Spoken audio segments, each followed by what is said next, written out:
పేరన్నా? రామావత్ చంద. రమావత్ చంద. మీరెంత కట్టిరు? రామావత్ చంద, నల్గొండ జిల్లా పియపల్లి మండలం, పనవట్టండ. అందరు పియపల్లి మండలం వాళ్ళే ఉన్నారు. పియపల్లి మండలం. ఇది నీకు సంబంధించిందా? మొత్తం మా తండ 35,200 రూపాయలు. ఇది 48 లక్షలు ఇది దాదాపుగా. జనవరిలో కట్టినావు, 2026 జనవరి ఇది. మొత్తం మా తండ సంబంధించి. ఓకే, మొత్తం నువ్వెంత కట్టినావు? నీకు సంబంధించిన వాళ్ళతో ఎంత కట్టించినావు? నేను మొత్తం ఎంత ఇచ్చినా అంటేనా, మా అన్నలు మా తమ్ములు అందరు ఇచ్చినారు, మా బంధువులు అందరు ఇచ్చినారు. 48 లక్షలు నేను ఇచ్చిన. నేను ఒక్కనే 48 లక్షలు ఇచ్చిన. అంటే పంచనామా కారు మీద రోజు వచ్చేది చెప్పేది, ఎప్పుడు ఇస్తావు డబ్బులు, ఎప్పుడు ఇస్తావు డబ్బులు, పైసలు ఎప్పుడు ఇస్తావు. వాళ్ళు పలుకుతండ, మాది పనవట్టండ, పియపల్లి మండలమే. దగ్గరనే హాఫ్ కిలోమీటర్ దగ్గరనే ఉంటుంది. పరిచయాలు ఉంటుంది కాబట్టి ఇప్పుడు మీకు అంత కష్టం చేస్తే మీ ఇన్ని పైసలు రావు మీకు. ఇప్పుడు దాకా మీరు ఇంకా ఎదగరు. మీరు ఎప్పుడు ఎదుగుతారు?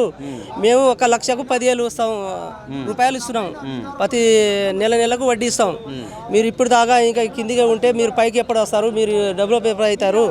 మీకు మంచిగా పైసలు ఎక్కడ నుంచి తీసుకురారి. మీకు ఇచ్చిన పైసలు మీ పిలాటో, మీ చెల్కో, మీ అబ్జులో ఏదో తీసుకొచ్చి మాకు పైసలు ఇస్తే మంచిగా నెలకు 10,000 మొత్తం నెలకు 10,000 వడ్డీ ఇస్తాం మంచిగా అని చెప్పారు. చెప్పి నెలకు 10,000 ఇస్తాం. 1,00,000 రూపాయలకు 10,000 వడ్డీ ఇస్తాం. 10,000 ఇస్తాం. 10,000 12,000 ఇస్తాం. మీరు మంచిగా మాకు పైసలు ఇస్తే మీకు నెలకు ఇస్తాం. 30-40 సంవత్సరం దాకా నడుస్తుంది. మీరు ముసలోళ్ళు అయిపోవాలి, కట్టబెట్టుకుని తిరిగిన నడిపిస్తాను నేను. మీకు డౌట్ పడే అవసరమే లేదు. అన్నీ కారు తీసుకొని, పాసన కారు తీసుకొని తండల వచ్చి తిరగటమే. మీరు ఎక్కడెక్కడ ఉందో పైసలు, ఎక్కడెక్కడ ఉందో ఏదో. పెట్రోల్ పోసుకుంటాం కూడా డబ్బులు లేవంటారు, నిజమేనా? నిజంగా బండిలో పెట్రోల్ పోసినా ఆయన పెట్రోల్ లేవు. అది మధ్య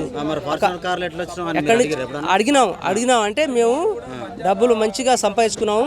పైసలు మీరు కూడా మంచిగా తీసుకుంటారు. మీరు కూడా పాత్ర కారు తీసుకుంటారు, మంచిగా బాగుపడతారు. మీ భవిష్యత్తు ఇది మారుతుంది, మంచిగా అవుతుంది. మీరు కూడా వేయండి. మంచిగా 30-40 సంవత్సరం దాకా ఎక్కడ పోవు పైసలు, ఎక్కడ పోవు. మీకు మీ ఎంత దగ్గర మీకు మోసం చేస్తామా? మేము మోసం చేయను. మీకు ఎట్ట ఇస్తున్నారో అట్ట మంచిగా డబ్బులు ఇచ్చేస్తాము. మీరు పైసలు ఇయ్యరి అని చెప్పి ఇంటికాడ వచ్చి చెప్పి మాకు పొంగిచి తీసుకున్నారు.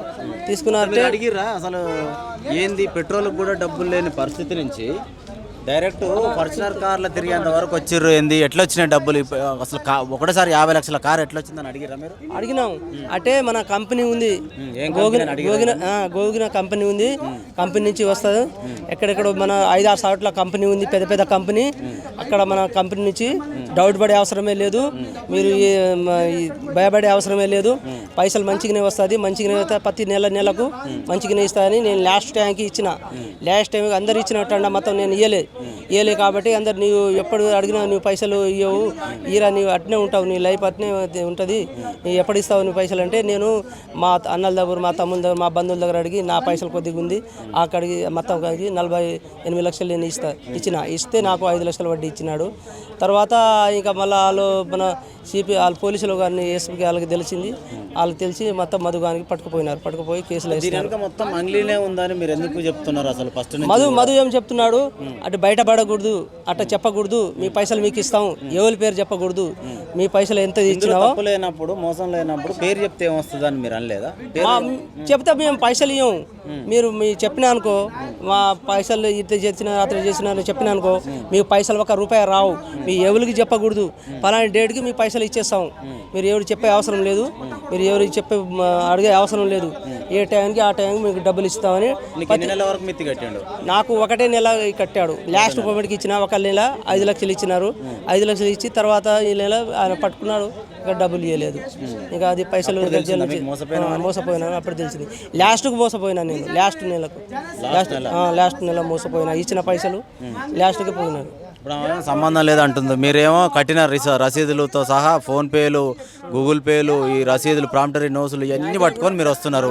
డబ్బులు మేము కొట్టిన పైసలు, మేము ఇచ్చిన పైసలు, మనం బ్యాంక్ నుంచి కూడా స్టేట్మెంట్ తీసుకురావాలంటే స్టేట్మెంట్ కూడా వాళ్ళ తమ్ముని మధ్యలో ఎందుకు తీసుకొస్తున్నారు? శివాని, మంగ్లీ తమ్ముని. మీరు మంగ్లీ తమ్ముని అంటే ఆయన క్యాష్ రేట్. మంగ్లీ తమ్ముడు శివ క్యాష్ రేట్. ఆయన కూడా పార్ట్నరే. ఆయన కూడా పార్ట్నరే. ఆయన బామర్ది, ఆయన బావ, శివ అందరు వాళ్ళ పార్ట్నర్. వాళ్ళ చెల్లెని చేసుకుంటా ఇంద్రావతిని అనేది నిజమేనా? మధు చేసుకుంటా మధు చెప్పినాడు ఆయన చెల్లెకి చెప్పిండు. మధు చెప్పాడు ఆయన చెల్లెకి తీసుకుంటాను. ఎంగేజ్మెంట్ ఏమైనా అయిందా వాళ్ళకు? ఎంగేజ్మెంట్ ఏమి కాలేదు కానీ మంగళి చెల్లెకి తీసుకుంటున్నా అని చెప్పారు మా వాళ్ళకి అందరికి. మంగళి ఉంది, పెద్ద ఉంది కదా, మీరు నమ్మారు. అది మరి ఇప్పుడు ఏంది, ఈ ఆధారాలన్నీ కూడా నాకు సంబంధం లేదు, అడ్వకేట్ సుబ్బారావు కావచ్చు వీళ్ళందరూ కావచ్చు నన్ను ఏదో దిగజార్చడం కోసం ఇదంతా చేస్తారు, నాకు సంబంధమే లేదు అని అంటుంది కదా ఆమె. మరి ఏం చేస్తారు ఇప్పుడు మీరు? అట చేస్తే మరి వాళ్ళు మీరు పెద్దోళ్ళు ఏం చెప్తారో ఆ మాటగా పోతాం మేము అని అనుకుంటున్నాము. ఓకే.